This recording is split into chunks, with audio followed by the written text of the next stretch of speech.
할렐루야! 오늘도 우리 히즐라이프 처치는 하나님께 최고의 예배를 드리길 소망합니다. 사도행전 4장 12절의 말씀입니다. 다른 이로서는 구원을 받을 수 없나니 천하 사람 중에 구원을 받을 만한 다른 이름을 우리에게 주신 일이 없음이라 하였더라. 요한복음 14장 6절의 말씀입니다. 예수께서 이르시되 내가 곧 길이요 진리요 생명이니 나로 말미암지 않고는 아버지께로 올 자가 없느니라. 여기서 말씀하고 있는 나로 말미암지 않고, 이 말씀은요, 예수님을 통하지 않고 절대로 하나님 아버지께로 갈 자가 없다라는 것입니다. 그 길이 없다는 거예요. 오직 길은 예수 그리스도 뿐인 줄 믿습니다. 그래서 이 말씀은 구원이라는 것은 오직 예수님을 통해서만이 가능하다고 우리에게 알려주고 있습니다.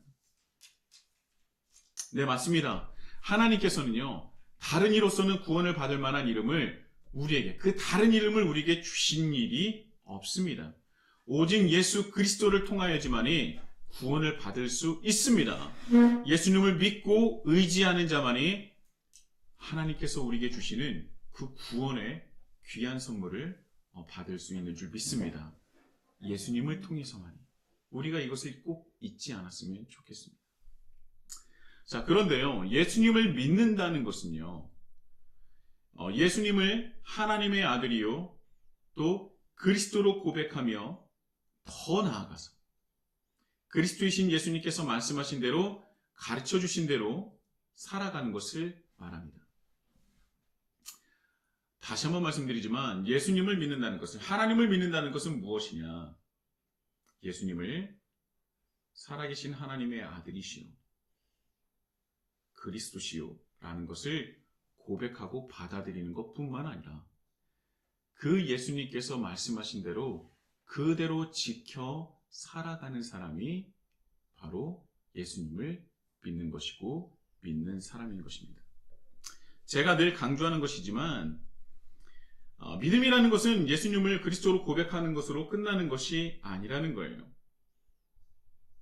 예수님께서 가르쳐 주신 대로 살아가는 그 제자의 삶을 포함한다는 것을 우리는 잊지 않아야 할 것입니다. 여러분, 우리가 사람을 칭찬할 때 참으로 많은 표현들이 있을 겁니다. 정말 대단하다, 훌륭하다, 여러 가지 표현이 있지만 사람들을 칭찬할 때, 그리고 또 표현할 때, 좋게 표현할 때 우리가 사용하는 단어 중에 하나가 아름답다라는 표현이 있습니다. 훌륭하고 아주 예쁜 외모를 가진 사람에게 사용하기도 하고요. 하나님께서 창조하신 그 웅장하고도 경이로운 자연을 보면서도 우리는 아름답다라고 표현을 합니다. 그리고 또 균형과 조화를 이루며 보기에 좋을 때 또한 우리는 아름답다라는 표현을 씁니다. 이 아름답다라는 말을요, 이 조선 세종 29년에 쓰여진 석보상절에는 이렇게 나와 있어요. 이 아름답다라는 이 단어에 아래 아자를 사용해서 아람답다라고 표기를 했습니다. 여기서 아람은 바로 무엇을 뜻하냐면 나를 뜻해요. 그래서 이 석보상절에 나와 있는 아름답다, 즉 아람답다라는 뜻은 무엇이냐? 가장 아름다운 것이 무엇이냐면 바로 내가 나다울 때 아름답다라고 표현을 한다는 거예요. 가장 나다운 것이 가장 아름다운 것이다. 참 울림이 있는 말 아닙니까? 이 세상에 가장 아름다운 것은 내가 나다울 때 가장 아름다운 것이다. 요즘 시대에 이 말은 참 잘 어울립니다. 나는 나야.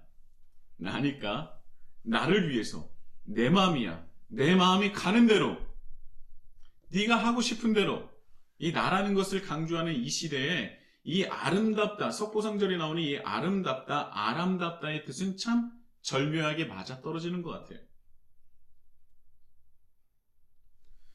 그래서 지금 우리 이 시대는요, 내가, 나, 내가 하고 싶은 것, 나를 드러내는 것, 내가 하고 싶은 대로 살아가는 것, 이 나 중심인 것이 최고의 가치가 되는 시대 아닙니까? 내가 가장 좋아하는 것, 내가 하고 싶은 것, 내 마음이 가는 것을 그것을 하는 것이 당연하고 또 그렇게 살아야 한다고 말을 합니다. 그것이 행복하고 옳은 삶이라고 말하고 있는 것이죠. 그리고 그것이 아름다운 삶, 그것이 아름답다라고 생각을 하고 있는 것 같습니다. 그런데요, 기독교도요, 똑같습니다. 나다운 것이 가장 아름답다라고 말씀을 하시는 거예요. 그런데 여기서 요즘 시대와 기독교에서 말하는 또 성경에서 말하는 나다움이라는 것이 조금 다르다는 것이죠. 성경에서 말씀하고 있는 나다움이란 무엇이냐? 바로 하나님께서 창조하신 하나님의 형상을 말하는 것입니다. 원래 하나님께서 창조하셨던 그 첫 번째 모습. 그 하나님의 형상이 바로 나다운 것이고 가장 아름다운 것이죠.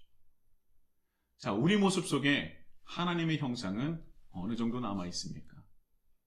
그것이 바로 하나님께서 보시는 또 우리가 우리 스스로를 보는 아름다움의 기준이 되지 않을까라는 생각이 듭니다. 여러분, 제가 종종 말해요. 세계 인구가 몇몇 명인지 몇억 명인지 아십니까? 물어봤는데 작년인가 제가 한번 그 수치를 말씀드린 적이 있거든요. 그런데 제가 이번에 또 세계 인구를 조사해 보니 더 늘었더라고요. 제가 70억 명이 넘는 인구라고 하는데 이제 좀 있으면 80억 명이 이제 가까울 것 같습니다. 제가 조사해 본 바로는 지금 79억 7천만 명이에요. 79억 7천만 명이 이 지구에서 살아가고 있습니다. 80억이라고 해도 과언이 아닐 정도로 인구는 늘어가고 있습니다. 여러분, 그런데요, 이 80억에 가까운 사람이 오직 자기를 위해서 살아간다고 한번 생각을 해 보십시오. 그 한 사람 한 사람이 오직 누구를 위해서 살아가느냐? 바로 자기 자신을 위해서만 살아간다고 한번 생각을 해 보십시오. 그 세상은 어떻게 되겠습니까? 수많은 이해 충돌이 일어나고요. 각종 분쟁과 수많은 문제들이 일어나지 않겠습니까? 여러분, 전쟁이 왜 일어나는 겁니까? 크고 작은 사회나 모임이나 공동체의 갈등이 일어나는 가장 큰 문제는 무엇입니까? 그 문제 속에 드러나 있는, 깃들어져 있는 가장 근본적인 문제는 무엇입니까? 그 안에 뭐가 있는 거예요? 자기중심성입니다. 자기중심성입니다. 수많은 문제와 갈등과 분쟁과 수많은 문제들 안에 깃들어져 있는 가장 큰 문제는 무엇이냐면 자기중심성에 있다는 거예요. 남들보다 조금 더 가지고 싶고 높아지고 싶고 많은 것을 누리고 싶어하는 자기중심성이 똘똘 뭉치고 뭉쳐서 수많은 분쟁과 수많은 갈등과 수많은 이런 일들이, 안 좋은 일들이 일어나는 거예요. 여러분, 한번 생각해 보십시오. 왜 수많은 분쟁들이 왜 일어나는 겁니까? 갈등들이 왜 일어납니까? 정말 가장 근본적인 문제가 무엇입니까? 가만히 한번 생각해 보세요. 80억이 육박한 사람들이 다 자기중심성, 자기를 위해서 살아가기 때문에, 자기를 위한 그 욕심과 욕망 때문에 그 수많은 갈등과 분쟁들이 일어나는 것 아닙니까? 나라와 나라가 대적하고 우리가 살아가는 공간에서 수많은 분쟁과 갈등이 왜 일어나는가? 직장에서, 학교에서, 하물며 가정 안에서도 왜 갈등과 분란이 일어나는가? 그 안에는 바로 잘못된, 왜곡된, 비뚤어진 내가 자리 잡고 있기 때문입니다. 그것을 우리는 기독교에서는 죄성이라고 여기는 것이죠. 기독교에 반감을 가진 분들은요, 기독교에 대해서 비판을 할 때 빼먹지 않는 것이 바로 무엇이냐? 왜 나를 죄인으로 만드냐라는 거예요. 그냥 자기는 큰 잘못도 한 적이 없고 아주 평범하고 그냥 부지런히 자기 일을 열심히 하면서 살아가고 있는데 왜 나를 죄인으로 만드냐는 겁니다. 나는 죄인이 아니다라는 거예요. 왜 나를 죄인으로 만들어서 나를 왜 깎아내리느냐? 왜 내 마음속에 죄책감을 들게 하느냐? 왜 내가 이제껏 잘못 살았다고 얘기하느냐라고 비판하고 날선 말을 우리에게 돌리죠. 자기는 죄인이 아니라는 거예요. 그런데요, 우리 기독교는요, 절대 우리를 죄인으로 몰아가는 존재는 아닙니다. 정죄하는 종교도 아니고요, 그 잘못을 들춰내는 존재도 아니에요.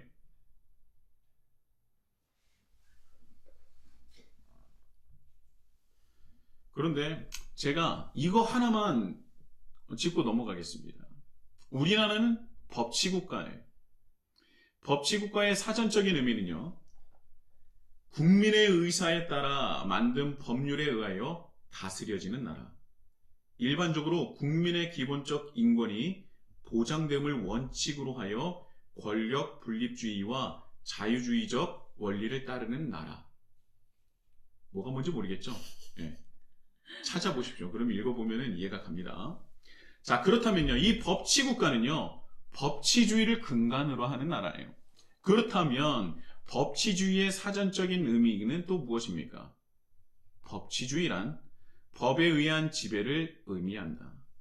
국가가 국민의 자유와 권리를 제한하거나 국민에게 의미를 부과할 때는 반드시 국민의 대표 기관인 의회에서 제정한 법률로서 해야 하고, 행정작용과 사법작용도 법률의 근거를 두어야 한다는 원칙을 법치주의라 한다. 그래서 이를 통해 국민의 자유와 권리를 보장하고 법적 안정성과 일반인의 생활에 예측 가능성을 부여할 수 있다. 이 중요한 게 예측 가능성이라는 거예요. 그런데요, 우리가 살아가면서 하는 말이 있습니다. 사람이 어떻게 모든 법을 다 지키고 살아가나? 그런 말 하지 않습니까? 모든 법을 다 지키기는 너무나 어렵다는 거예요. 이런 모든 기본적인 전제를 우리는 가지고 살지 않습니까? 물론 법 없이도 살 수 있는 사람이 있다, 뭐 그런 얘기도 듣는 사람이 있겠지만, 정말 대부분의 사람들은요, 모든 법을 지키기란 너무나 어렵다라는 것에 동의할 겁니다. 우리가 법을 알지 못해서 범하는 것도 있지만 알면서도 지키지 못하는 크고 작은 법들도 있어요. 이렇게 해야 되는 것은 알지만 알면서도 내 눈앞의 이익 때문에 은근슬쩍 넘어가기도 하고 또 덮여지기를 바라는 것도 있습니다. 그리고 또 보면 법이 너무 많아요. 많아도 너무나 많습니다. 그리고 법이 너무나 어렵죠. 인정합니다. 그런데요, 이 법을 제정하는 데 있어서 이 법들이 가장 중요한 어떠한 가치를 가지고 있다는 거예요. 어떤 가치냐? 어떤 가치에 의해서 법률이 제정되느냐? 법학자 게오르그 엘리네크가 말합니다. 법은 도덕의 최소한이다. 이전에 제가 말씀드린 적이 있습니다. 법은 도덕의 최소한이다. 자, 이 안에는 여러 의미가 있겠지만 그 안에 깃든 의미 중에 한 가지는요, 법이라는 것 자체가 도덕성의 최고의 경지를 말하는 것이 아니라 최소한의 경지를 말한다는 거예요. 쉽게 말하면 인간이 인간답기 위해 넘지 말아야 할 그 선이 무엇이냐? 법이라는 거예요. 재밌지 않습니까?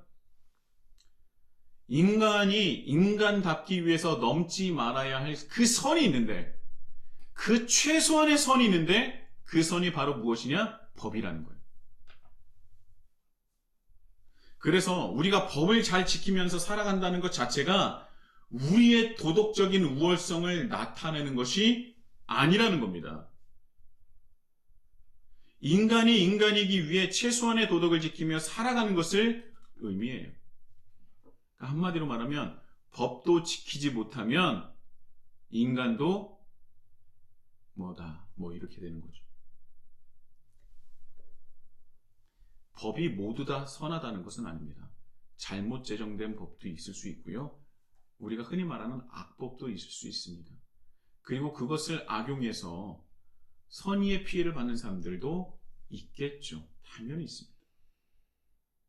이것을 모두 다 법을 어겼으니까 악하다라고 말씀드리는 것은 아니고요. 이 법이라는 것 자체에 그 어떤 가치를 가지고 시작을 하고 법을 제정하느냐라는 것을 제가 말씀을 드린다는 것입니다. 그런데 이 최소한의 도덕성을 말하는 법조차 우리는 모든 것을 지키기 어려워한다는 거예요.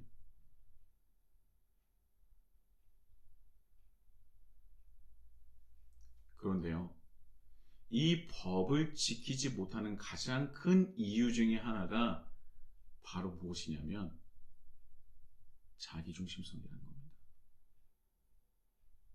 내 멋대로 법을 해석하길 원하고 내가 원하는 대로 무엇인가 해보려고 하고 내 눈앞에 있는 이익 앞에서 우리는 쉽게 인간이 인간다울 수 있는 그 선을 넘어버릴 때가 있다는 것입니다. 정말 많아요.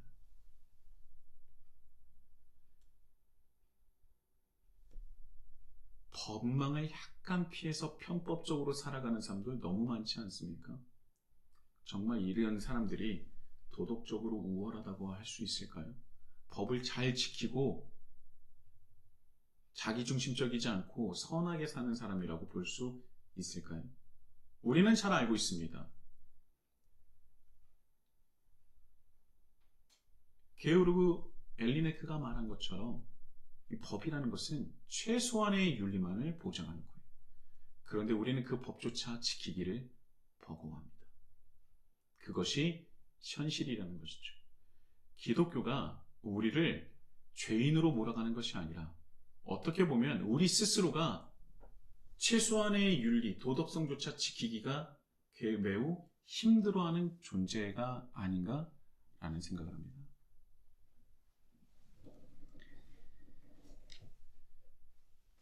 내 이익 앞에서는요, 우리는 쉽게 무너지고 그 선을 넘어버릴 때가 많아요. 그리고 그런 사람들이 점점 많아지면요, 세상은 살아가기가 점차 어려워지기 시작하는 것이죠.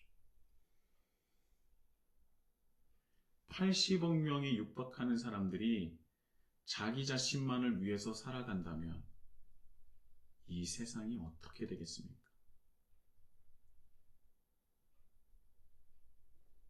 그래서요, 왜 이렇게 세상이 자기중심적으로 살아가는 것으로 변했을까?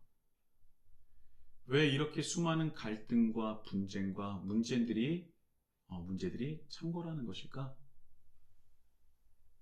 그 이유를 찾아가는 것이, 찾게 해주는 것이 기독교라는 거예요. 왜 세상이 이처럼 살기 어려워졌을까? 뉴스를 보면 수많은 사건, 사고들이 나오는데 왜 도대체 그들은 그러할 수밖에 없었을까? 반대로 그러면 나는 정말 선하게, 옳게, 한 점 부끄럼 없이 살아가고 있는가? 내가 정말 남들 앞에서 떳떳한 사람이다라고 말할 수 있을 것인가? 그러는 우리에게 예수님께서 이런 말씀을 하십니다. 마태복음 16장 24절이죠. 이에 예수께서 이르시되 누구든지 나를 따라오려거든 자기를 부인하고 자기 십자가를 지고 나를 따를 것이니라. 여러분이요, 이 말씀은요, 마태복음 14장의 오병이어의 기적과 그리고 15장에 이어지는 우리가 잘 알려지진 않았지만 칠병이어의 기적의 뒤에 나온 말씀이에요. 14장의 오병이어의 기적, 15장의 칠병이어의 기적 뒤에 나오는 말씀이라는 겁니다. 오병이어 잘 아시죠? 예수님의 말씀을 들어 수많은 사람들이 왔는데 배가 고파졌어요. 그런데 그들이 먹을 수 있는 것이 없습니다. 그런데 제자들이 막 걱정하니까 어떤 한 아이가 가져온 떡 5개와 2마리 생선을 가지고 5,000명이 넘는 사람들을 배불리 먹고도 12바구니가 남고 넘쳤다라는 그런 기적이죠. 근데 그 뒤에 또 한 번에 비슷한 일이 일어납니다. 15장에는요, 떡 7개와 생선 2마리를 축사하시고 4,000명이 넘는 사람들을 배부르게 먹게 하시고 7광줄이 넘치게 남았다고 합니다. 자, 이 시대에 가장 큰 문제가 어떤 문제였는지 아십니까? 사람들이 가장 힘들어하고 해결하고 싶어 했었던 문제가 무엇이냐면 바로 배고픔 그리고 굶주림이었어요. 상위 10%가 안 되는 사람이 전체 땅 70% 이상을 가지고 있었던 시절입니다. 그렇다면 나머지 30%는 가지고 있는 것이냐? 그렇지 않아요. 왜냐하면 나머지 30%는 사람이 살기에 좋지 않은 땅과 그리고 대부분 산간지방, 이런 지방들은 농사를 짓거나 이런 데 부적합하거든요. 그렇기 때문에 살기가 좋고 비옥한 땅의 대부분은 누가 가지고 있다고요? 상위 10%인 사람들이 다 독점하고 있었다는 거예요. 대부분은 소작농이었고요. 세금을 내기에도 급급했습니다. 그래서 이스라엘 백성들이 목숨보다도 더 중요하게 여기는 율법 중에 안식일조차 지키지 못했어요. 왜요? 일을 하지 않으면 세금을 내는데 또 세금을 국가에다 세금을 내고 또 내 지주에게도 그 돈을 내는 세금을 내야 되는 거, 그 이중으로 내는 것을 감당하지 못했던 겁니다. 그래서 안식일조차 지키지 못하고 1+1밖에 할 수 없는 이 상황이 바로 이때 당시였던 거예요. 그런데 가진 자들은요, 소작농을 바라보면서 율법을 지키지 못한다고 멸시하고 무시했습니다. 그래서 사람들의 불만이 대단했죠. 그런데 그때 그들의 배고픔을, 그들의 문제를 해결해 줄 수 있는 기적을 예수님께서 베풀어 주신 거예요. 사람들은 환호했습니다. 요한복음 6장에 보면요, 똑같은 오병이어의 기적이 나오는데 그 요한복음 6장에는 뭐라고 하냐면 사람들이 예수님을 임금으로 삼으려고 했다라고까지 기록하고 있습니다. 그런데 왠지 예수님께서는요, 그것을 물리치시고 다른 곳으로 이동을 하셨다고 하죠. 사람들이 예수님의 어떤 모습을 보고 임금으로 세우려고 했던 것일까요? 어떤 모습을 보고 임금으로 세우려고 한 것입니까?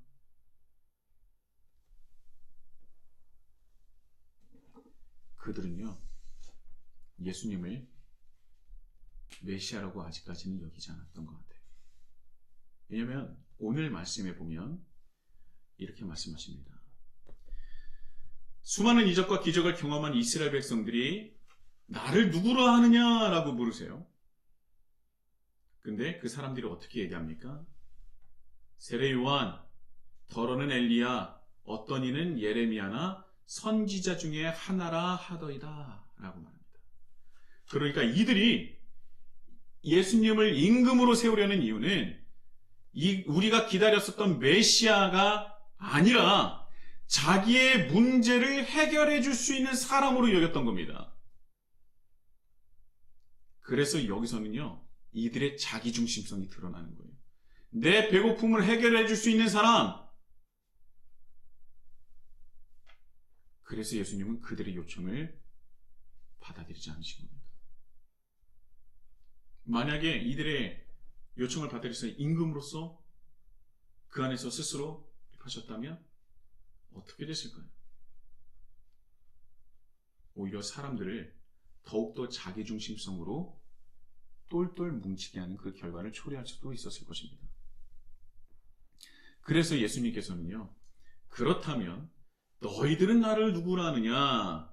라고 되물으십니다. 이때 유명한, 우리가 너무나 잘 알고 있는 신앙 고백이 나오죠. 베드로의 신앙 고백입니다. 주는 그리스도시요 살아계신 하나님의 아들이십니다. 할렐루야. 아멘. 자, 예수님께서 이 고백을 듣고 너무나 흡족하셨던 것 같아요. 그래서 너무나 많은 그런 복을 주십니다. 시므라, 내가 복이 있도다. 이를 내게 알게 한 이는 혈육이 아니요 하늘에 계신 내 아버지시니라. 또 내게 이르노니 너는 베드로라. 내가 반석 위에 내 교회를 세우리니 음부의 권세가 이기지 못하리라. 내가 천국 열쇠를 내게 주리니 내가 땅에서 무엇이든지 매면 하늘에서도 매일 것이요 내가 땅에서도 무엇이든지 풀면 하늘에서도 풀리라 하시고. 그래서 이 말씀을 근거로 하여 천주교는 베드로를 일대 교황으로 세운 것 아닙니까? 비록 베드로는요, 자기가 일대 교황이 되는 줄 몰랐을 거예요.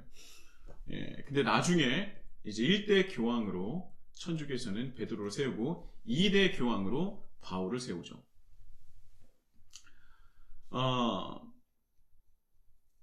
교회를 세우겠다. 천국의 열쇠를 주겠다. 이 말은요, 제자로서 듣기만 해도 얼마나 감격스러운 말씀입니까? 얼마나 자랑스러운 말씀입니까? 얼마나 좋았겠어요, 베드로가. 이 어깨가 진짜 몇 미터 올라가지 않았겠습니까? 으쓱으쓱 했겠죠. 그런데 더 중요한 이 말씀의 포인트는요, 그 다음에 나오게 되는 거예요.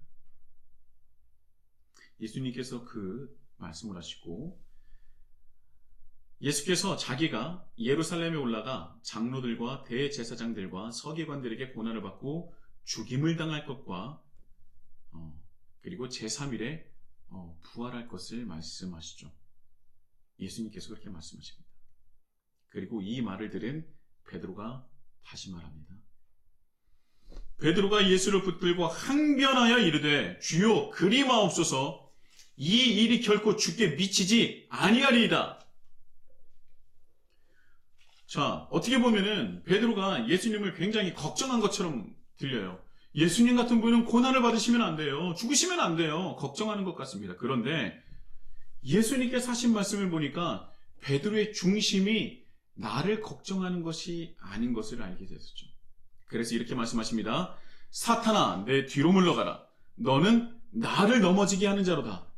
내가 하나님의 일을 생각하지 아니하고 도리어 사람의 일을 생각하는도다. 예수께서 제자들에게 이르시되 누구든지 나를 따라오려거든 자기를 부인하고 자기 십자가를 지고 나를 따를 것입니다. 이 말씀을 하시죠. 제가 다시 한번 말씀드리지만 기독교는요, 사람을 죄인으로 만들거나 정죄하고 잘못을 들춰내는 종교가 아닙니다. 오히려 최소한의 도덕성조차, 그 법조차 지키지 못하고 어려워하는 그 이유를 우리에게 알려주시는 게 바로 기독교고요. 그리고 그것을 깨닫게 해주심으로 다시 온전한 나로서 회복시켜 주시는 것이, 그것을 증거하고 그것을 보여주시는 것이 기독교라는 거예요.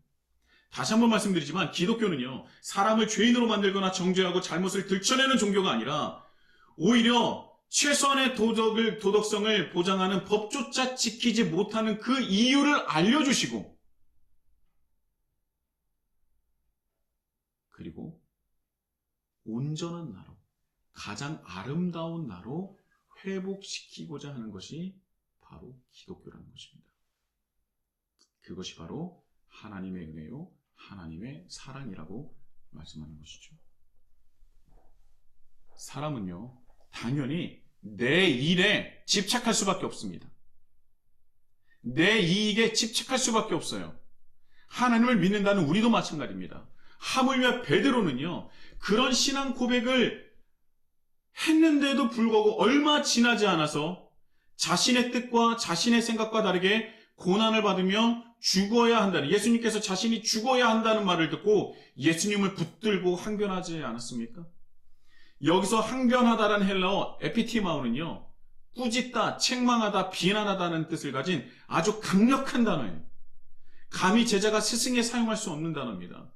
하물며 살아계신 하나님의 아들께 사용할 수 없는 단어예요. 그런데 베드로는 얼마나 급했으면, 얼마나 열이 받았으면 베드로의 성격이 그대로 드러납니다. 더 나아가서 그리마옵소서라는 헬리오스소이라는 헬라어도 마찬가지예요. 절대 그런 일이 일어나서는 안 됩니다. 그런 일은 꿈도 꾸지 마십시오라고 할 정도의 매우 부정적인 단어예요. 베드로는요, 예수님을 걱정한 게 아니에요. 예수님을 걱정했으면 예수님께서 그 마음을 헤아려 주셨겠죠. 예수님이 보신 그 베드로의 중심에는 무엇이었느냐? 예수님은 고난을 받거나 죽으시면 안 되는 존재예요. 왜요? 예수님이 왕이 되시면 그 오른편에 누가 있어야 됩니까? 내가 있어야 되거든요. 그렇게 자기 뜻을 정해놓은 거예요. 그런 생각으로 예수님을 쫓았던 것입니다. 그런데 내가 죽어야 한다고 하니 너무나 열이 받는 거죠. 왜요? 내 생각과 다르니까. 내 뜻과 다르니까. 내가 이제까지 예수님을 쫓았던 이유와 다르니까 예수님을 붙잡고 항변하는 겁니다. 에티피마오. 꾸짖는 거예요.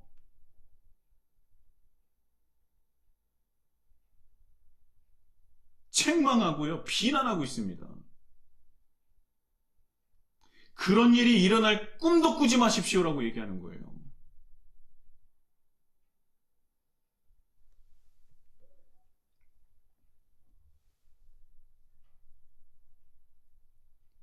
정말 끊임없이 나오는 이 자기중심성.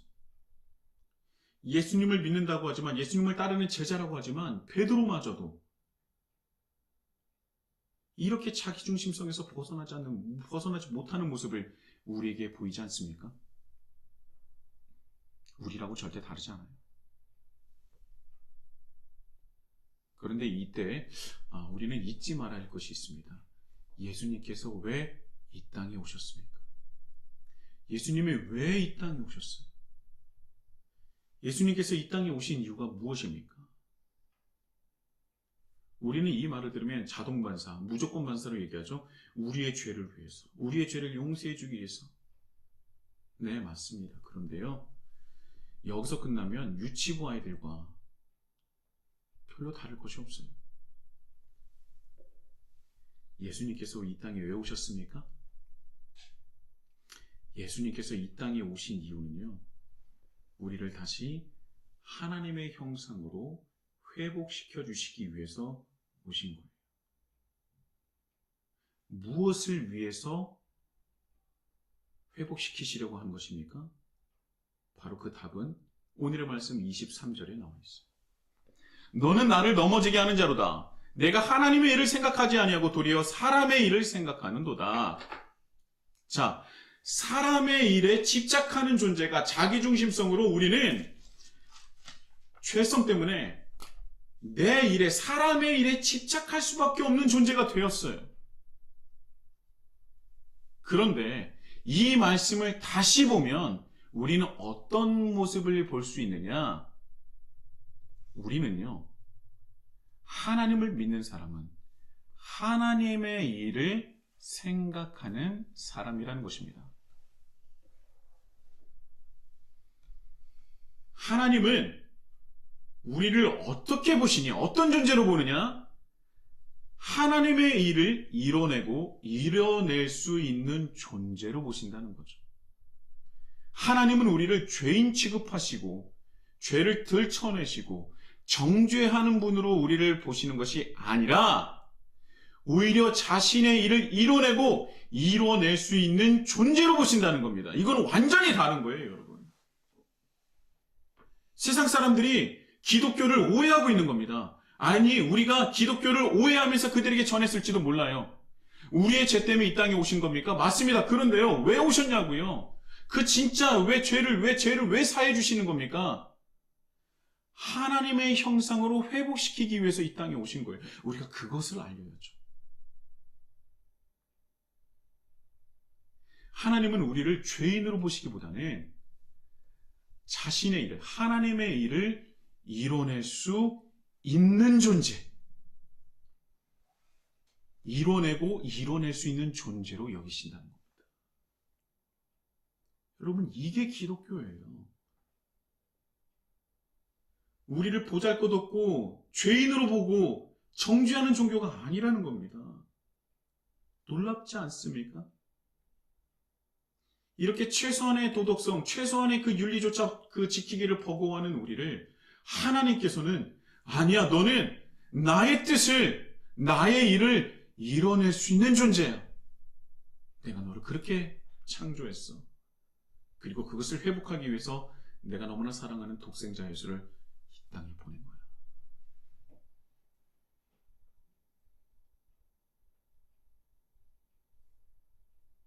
이게 기독교입니다. 너무 놀랍지 않습니까? 너무 감격스럽지 않습니까? 너무 대단하지 않습니까? 그래서 회복하기 위한, 우리가 하나님의 형상으로 회복하기 위한 방법을 우리에게 알려주시죠. 그것이 바로 자기를 부인하고 자기 십자가를 지고 나를 따르라 라고 하시는 말씀입니다. 우리가 자기를 부인하고 자기 십자가를 질 때 하나님께서 창조하신 나를 찾을 수 있는 거예요. 우리는 어느새 하나님께서 창조하신 나를 잊고 세상에 물들고 젖어 있어 변질된 나를 원래의 나로 여기면서 변질된 나가 내가 나인 것으로 착각하고 나를 위해서 내가 하고 싶은 대로 나니까 그런 말로 점점 더 심각하게 왜곡하고 있다는 것이죠. 하나님께서 창조하신 나는 그런 나가 아닙니다. 내 중심성으로 똘똘 뭉쳐있는 내가 아니라는 거예요. 다시 한번 말씀드립니다. 우리가 정말 살아가는 이 세상 정말 정상적입니까? 제대로 굴러가고 있습니까? 모든 사람이 행복하고 기뻐하며 공평한 사회로 살아가고 있습니까? 정말 맞습니까? 정말 우리 잘 살고 있는 거 맞습니까? 저기서는 어떤 곳에서는 비만으로 해서 우리는 걱정하고 있고 어떤 곳에서는요 굶주림으로 걱정을 하고 있습니다. 이 세상이 정말 맞는 제대로 된 세상 맞습니까? 아니라는 것도 우리 잘 알고 있잖아요. 그렇다면 그렇게 무너지고 망가진 이유가 무엇입니까? 네, 모든 사람이 80억 명이 육박한 사람들이 다 자기 자신을 위해서만 살아가기 때문입니다. 직장에서도, 학교에서도, 식당에서도, 가정에서도 우리가 살아가서 숨쉬는 모든 공간에서 모든 사람들이 자기 자신을 위해서 살아가고 있기 때문입니다. 그래서 그 안에는 결국 균열이 일어나고 분쟁이 일어나고 갈등이 생기는 것입니다. 나는 나야.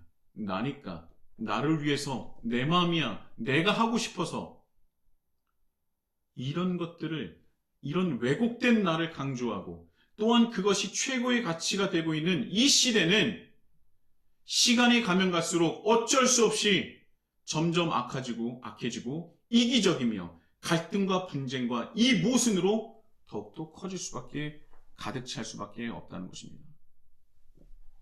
그래서 예수님께서 말씀하시는 거예요. 내가 지금 외치고 있는 나는 원래 너가 아니야. 너는 사람의 일이 아닌 하나님의 일을 생각하고 이뤄낼 수 있는 너무나도 아름다운 존재야. 그 아름다움을 가진 것이 바로 너야 라고 말씀하시는 것이죠. 그래서 기독교는요, 왜곡된 것으로 가득 차 있는 나를 비워내는 종교입니다. 자기를 부인하고 왜곡된 하나님께서 창조하신 하나님의 형상으로서 변질되고 왜곡된 나를 부인하면서 세상에 젖어들고 자기 일에만 집착하고 나에서 벗어나지 못하는 나를 부인하고 하나님과 동행하며 하나님과 함께할 수 있는 존재로 변화시키는 것이 기독교입니다. 그래서 제가 믿음이라는 것은 예수님을 그리스도로 고백하며 예수님께서 말씀하신 것을 그대로 따르는 것이라고 말씀드린 거예요.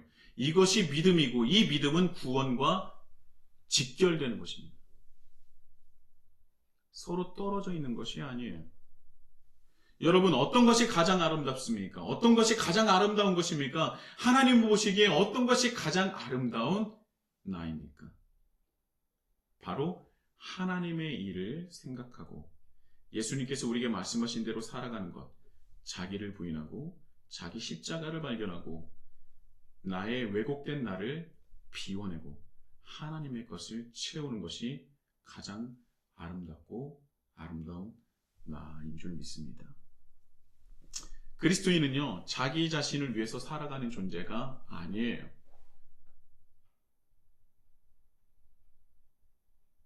하나님의 일을 생각하며 하나님을 위해서 살아가는 존재입니다. 나를 강조하고 내가 최고의 가치가 되는 것이 아니라 세상에서 하나님을 외치고 하나님을 증거하기 위해서 사랑과 희락과 화평과 오래 참음과 자비와 양성과 충성과 온유와 절제의 모습으로 예수님을 따라가는 삶을 살아가는 것이 바로 그리스도인입니다.